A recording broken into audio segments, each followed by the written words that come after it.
അങ്ങനെ എല്ലാരും പാടിപ്പിക്കുമ്പോൾ മോന് ദേഷ്യം വരാറുണ്ട്. ഒന്ന് എന്നെ ഒന്ന് ഫ്രീ ആയിട്ട് വിടൂ എന്ന് തോന്നാറുണ്ടോ? ഇല്ല, എന്ത് പാട്ട് വേണമെങ്കിലും പാടാം, പക്ഷെ ലിറിക്സ് അറിയത്തില്ലെന്നേ ഉള്ളൂ.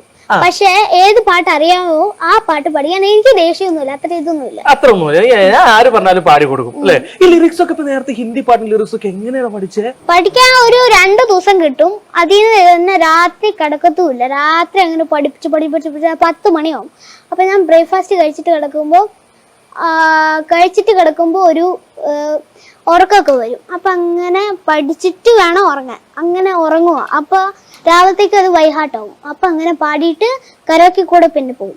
അങ്ങനെ കരോക്കെ കൂടിയിട്ട് വീണ്ടും കരോക്കെ പോകും. അങ്ങനെ പാടി പാടി പിന്നെ ഇതായി ബാൻഡിലായി. പിന്നെ അത് കഴിഞ്ഞിട്ട് ഷൂട്ടിൽ പാടി. ഈ ഫൈനൽ ടൈമില് സ്റ്റേജിലേക്ക് കയറി നിൽക്കുമ്പോ പേടി ഉണ്ടാവൂലേ?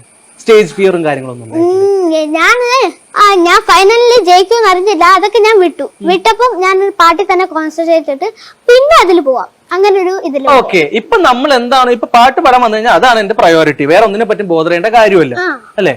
അങ്ങനെ ആ ഒരു ഇതിൽ വന്ന് പാട്ട് പാടി എന്റെ ആ പാട്ട് അടിപൊളിയാക്കും ആ സമയത്ത്.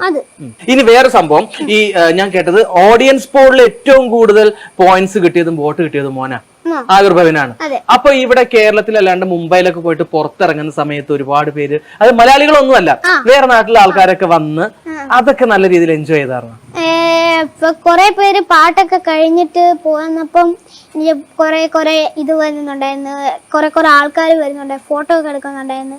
അതൊക്കെ ഭയങ്കര ഇഷ്ടമായിരുന്നു. പിന്നെ അത് കഴിഞ്ഞിട്ട് ഇന്നലെ ഒരു സാറ് വിളിച്ചിട്ടുണ്ടായിരുന്നു രാത്രിക്ക്.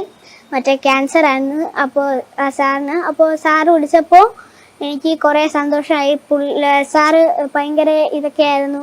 സാറ് വയ്യാതിരുന്നപ്പോൾ പെയിനൊക്കെ ആയപ്പോൾ കുറേ നേരം പാട്ടൊക്കെ കേട്ടോണ്ടിരിക്കുമായിരുന്നു. പുള്ളി സന്തോഷമായിരുന്നു. ഇപ്പോൾ ഒരു കുഴപ്പമൊന്നുമില്ല. ഞാൻ അങ്ങനെ ഒരു നല്ലൊരു ഇതൊക്കെ ആയിട്ട് ഇങ്ങനെയായിട്ട് ഇരിക്കുക. അതും ഒരു എക്സ്പീരിയൻസ് ആണ്. ആ വാക്കുകളാണ് മോന് കിട്ടിയ അവാർഡിനേക്കാളും ഏറ്റവും മികച്ച അവാർഡ്. Hats off. പിന്നെ അത് കഴിഞ്ഞിട്ട് പിന്നെ എനിക്ക് മൊത്തത്തിൽ 8 മെഡല് മൊത്തത്തിൽ കിട്ടിയിട്ടുണ്ട് അവിടുന്ന്, മുംബൈന്ന്. അപ്പൊ 8 മെഡല്, പിന്നെ ഒരു ട്രോഫി. പിന്നെ അവിടുന്ന് ഒന്നും കിട്ടിയിട്ടില്ല. പിന്നെ ഹർഷ് ഭയ്യയുടെ ഒരു ഹർഷ് ലിംബാച്ചിയ ഭയ്യല്ലേ അവിടുത്തെ, അപ്പൊ അവിടുത്തെ ആങ്കർ ആയിരുന്നു. അപ്പൊ ആ ആങ്കർ ഒരു പാട്ടൊക്കെ ചെയ്യണം എന്നൊക്കെ പറഞ്ഞ് വരച്ചായിരുന്നു. അപ്പൊ ഞാൻ ആ പാട്ട് റെക്കോർഡ് ചെയ്തിട്ട് അവിടെ നിന്ന് ഇങ്ങോട്ട് വന്നിട്ട് പിന്നെ അവിടെ നിന്ന് നേരെ പോയി. പിന്നെ അങ്ങനെ ഗിഫ്റ്റ് ഒക്കെ കിട്ടുന്നുണ്ടായിരിക്കും അല്ലേ? ഇന്നൊരു ഗിഫ്റ്റേ കിട്ടിയിട്ടുള്ളൂ. ഇന്നൊരു ഗിഫ്റ്റ് കിട്ടിയിട്ടുള്ളൂ.